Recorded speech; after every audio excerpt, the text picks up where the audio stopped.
Bukod sa 30 araw na suspensyon sa lahat po ng bus ng Pangasinan Solid North, sasampahan din ng mga reklamong kriminal ang operator at ang driver na sangkot sa mismong insidente.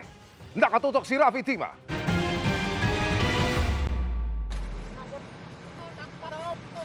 Hindi katanggap-tanggap para sa Transportation Department ang disgrasyang kinasangkutan ng Pangasinan Solid North na ikinasuwi ng 4 na bata at 6 na iba pa.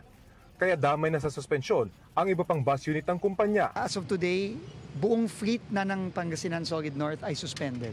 Hindi lang yung rotang papuntang Pangasinan kung saan nangyari yung aksidente.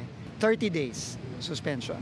Bukod sa suspensyon, sisinsinin din ang investigasyon sa sanhi ng aksidente para sa build-up ng iba pang kaso na posibleng isampa ng LTFRB. Apart from yung administrative sanctions na siguradong darating, nagpa-file din tayo ng criminal charges against both the company and the driver. Ang nangyari sa SCTEX, dagdag sa mga listahan ng disgrasya na nitong Semana Santa pa sinabi ng kagawaran na nakababahala. Bumupa ang Transportation Department ng Special Task Force para mabawasan ang pagkasangkot ng mga pampublikong transportasyon sa disgrasya.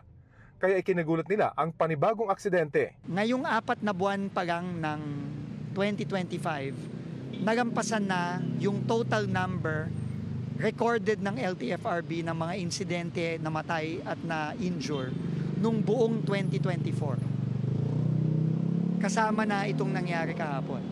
Kaya sa pulong ngayong araw sa mga bus company, binigyang din na dapat may pagbabago sa mga susunod na buwan sa operasyon ng mga pampublikong transportasyon. Kailangan pag may aksidente, pag may pagkakamali, kailangan may parusa.